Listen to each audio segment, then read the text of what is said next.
Hey guys, in this video we're going to take a look at how you can change the AssistiveTouch Idle Opacity on the iPhone 15 series.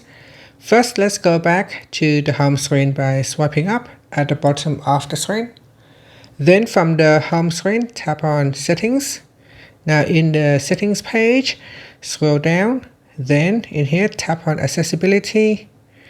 And then scroll down and tap on Touch. Next, we tap on AssistiveTouch. And then scroll down.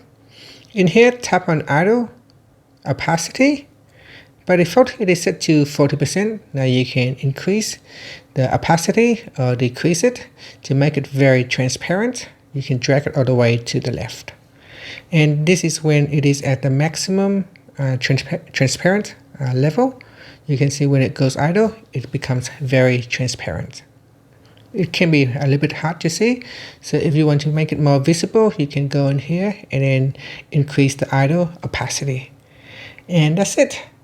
Thank you for watching this video. Please like and subscribe to my channel for more videos.